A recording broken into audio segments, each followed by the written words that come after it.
LAC पर अब चीन को मुंहतोड़ जवाब देने की तैयारी है और इसके लिए भारत ने हाथ कसना शुरू कर दिया है। इस नापाक हरकत को करने से पहले चीन ये भूल गया था कि ये 1962 वाला भारत नहीं बल्कि 2020 का भारत है, जो चीन की हर हरकत का जवाब बखूबी देना जानता है। आपको बता दें कि चीन को घेरने के लिए मोदी सरकार बहुत बड़ा कदम उठाने जा रही है और जिसकी कल्पना चीन ने भी कभी नहीं की होगी। इस बीच प्रधानमंत्री मोदी का इस पूरे मामले पर पहला बयान सामने आया है और उन्होंने ये बता दिया है कि जवानों की शहादत व्यर्थ नहीं जाएगी और चीन ने जो किया है उसे उसका अंजाम भुगतना होगा। पूरी खबर आपको बताएं, लेकिन उससे पहले कमेंट में आप हमें बताएं कि क्या आपने अपने फ़ोन से चीनी एप्लीकेशंस हटा दी हैं।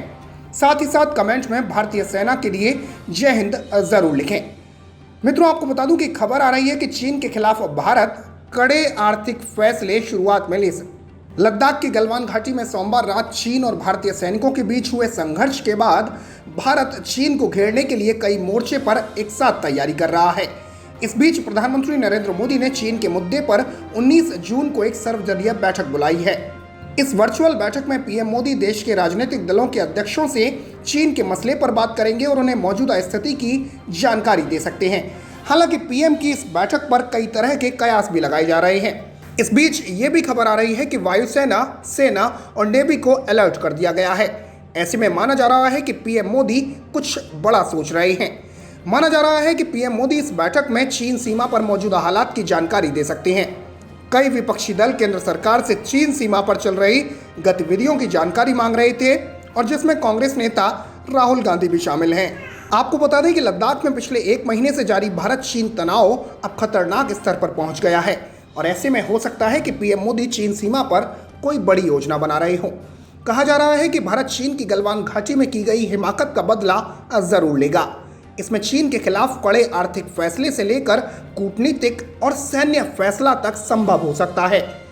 पुलवामा हमले के बाद भारत ने पाकिस्तान के बालाकोट में एयर स्ट्राइक की थी और माना जा रहा है कि भारत अपने सैनिकों को गंवाने के बाद अब हर स्तर पर जाने का विचार कर सकता है। उधर चीन सीमा से लगती लद्दाख से लेकर अरुणाचल प्रदेश और सिक्किम तक भारतीय तिब्बत पुलिस बल यानी आईटीबीपी की तैनाती बढ़ा दी गई है। इन इलाकों में आईटीबीपी की गश्ती को बढ़ा दिया गया है। इसके साथ ये भी खबरें हैं कि सुरक्षा बलों को फ्री हैंड दिया गया है और चीन के किसी भी हिमाकत का भरपूर जवाब देने को कहा गया है। उधर सूत्रों के मुताबिक सेना, वायुसेना और नौसेना को उच्चतम स्तर पर अलर्ट रहने के लिए कहा गया है। सभी सेनाओं को बुरी से बुरी स्थिति के लिए तैयार रहने को कहा गया है। सेना, वायुसेना और नेवी उच्चतम स्तर के अलर्ट पर हैं और बताया जा रहा है कि हथियारों का मूवमेंट भी शुरू हो चुका है।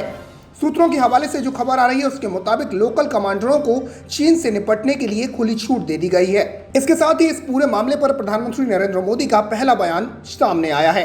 पीएम मोदी ने कहा कि जिन जवानों की शहादत हुई है वो व्यर्थ नहीं जाएगी। इसके साथ ही उन्होंने कहा कि हमें अपने जवानों पर गर्व करना चाहिए, वे मारते मारते मरे हैं। बुधवार को राज्यों के मुख्यमंत्रियों के साथ कोरोना वायरस पर वार्ता के पहले पीएम मोदी ने चीन सीमा पर शहीद हुए जवानों को श्रद्धांजलि दी।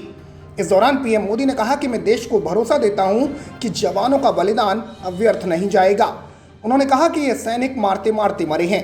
इसके साथ ही शहीद जवानों के लिए 2 मिनट का मौन भी इस बैठक से पहले रखा गया।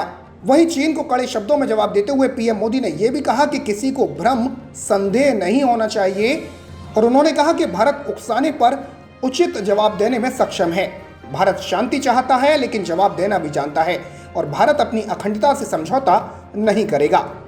पीएम मोदी के इस बयान और जिस तरीके की खबरें इस वक्त सामने आ रही हैं उससे यह साफ तौर पर लगता है कि भारत चीन के खिलाफ कुछ बड़े फैसले लेने जा रहा है और जिसमें आर्थिक प्रतिबंधों से लेकर कूटनीतिक फैसले और सैन्य कार्रवाई तक शामिल हो सकती है।